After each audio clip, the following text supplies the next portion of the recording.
Hello दोस्तों, आज की कहानी आँखों के साथ दिल को भी रुला देने वाली है। तो कहानी सुनने से पहले हमारे चैनल को सब्सक्राइब कर दें। मेरी पैदाइश सहराओं के जंगलों में एक छोटे से गांव में हुई। मेरा ताल्लुक एक गरीब घराने से है। मैं गांव के एक मामूली स्कूल में पढ़ने के लिए जाता था। मेरे वालिद साहब दिन रात मजदूरी करते थे और मैं दिन रात पढ़ाई करता था। इनका ख्वाब था कि मैं एक दिन बहुत बड़ा अफसर बनूं। मैं स्कूल में सबसे ज़्यादा लायक था। स्कूल के उस्ताद मेरे वालिद साहब को कहते थे कि आपका बेटा क्लास में पहले नंबर पर आता है। फिर मैंने अच्छे नंबरों से मैट्रिक पास की। एक दिन मेरे अब्बू का काम से वापस आ रहे थे कि अचानक रास्ते में इनका एक्सीडेंट हो गया। घर के हालात बहुत ज़्यादा ख़राब हो गए थे। सारी जिम्मेदारियाँ मुझ पर आ गई थी।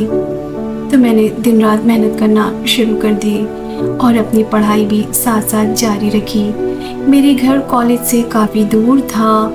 घर का गुजारा बड़ी मुश्किल से हो रहा था। कॉलेज जाते वक्त अगर खाना हो तो खा लेता, वरना मैं भूखे पेट कॉलेज चला जाता था। मेरे हालात इस कदर ख़राब थे कि कॉलेज जाने के लिए मेरे पास पैसे तक नहीं होते थे। एक दिन मैंने तंग आकर अपनी पढ़ाई छोड़ दी। फिर मैंने दूसरे शहर में काम करने का सोचा।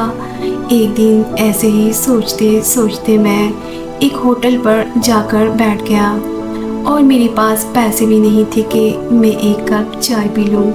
फिर मैंने टेबल पर पड़ी अखबार में एक ऐड देखी सिक्योरिटी गार्ड की। तो मैंने होटल में एक आदमी से कॉल करने के लिए मोबाइल मांगा।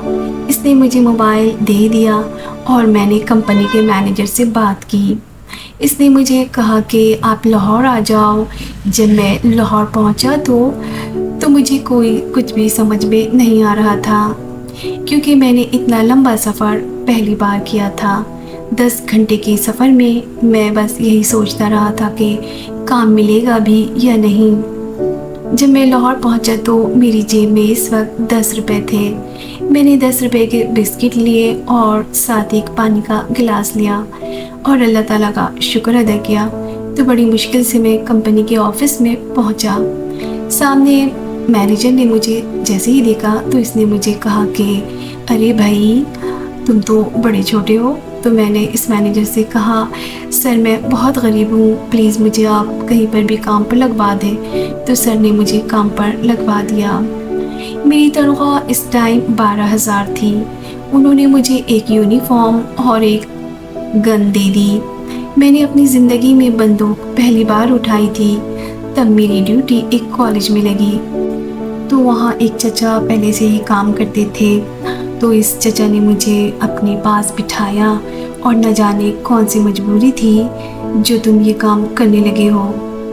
तो मैंने चचा से कहा कि चचा जी, मैं बहुत गरीब हूँ, गांव से यहाँ काम करने के लिए आया हूँ। तो चचा ने कहा, अरे बेटे परेशान नहीं होना, मैं हूँ ना। चचा ने मुझे ट्रेनिंग दी। चचा मुझसे बहुत प्यार करने लगे, मुझे अपने बेटों की तरह समझने लगे। तो चचा का बहुत एहतराम करता था, इनकी बहुत इज्जत करता था, क्योंकि वो मेरे वालिद जैसे थे। और जब मैं कॉलेज में अमीरों के बच्चों को देखता था तो मुझे अपना कॉलेज याद आ जाता था और बेबसी और मजबूरी को देखकर मुझे बहुत रोना आ जाता था। दुनिया देती कम है और लेती ज़्यादा है। बचपन में मैंने खिलौने की नहीं, रोटी की ख्वाहिश की।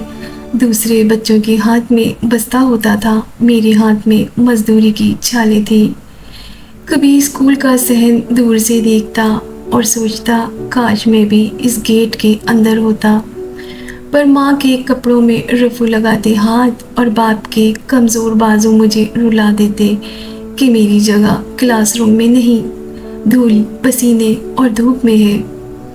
बारिश के दिन हमारे कच्चे कमरे में छत टपकती, हम बाल्टी बदल बदल के रखते और हंसते जैसे ये खेल हो।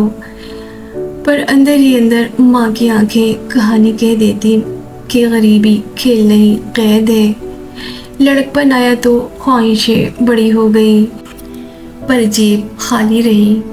دوست نے کپڑے پہن کر عید منائے اور میں نے پرانے کپڑوں کو دھو کر استری کرا کہ شاید صاف ہونے سے وہ نئے لگے۔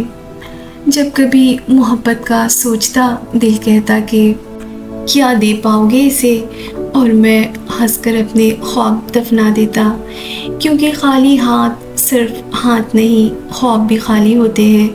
جوانی آئی تو کندھوں پر بوجھ اور بڑھ گیا، باپ کی بیماری، بہن کی شادی، ماں کی دوائیاں، میں نے اپنی خواہشوں کو ایک ایک کر کے بیچ دیا، پہلے تعلیم، پھر محبت، پھر سکون، حتیٰ کہ ہنسنے کی عادت بھی۔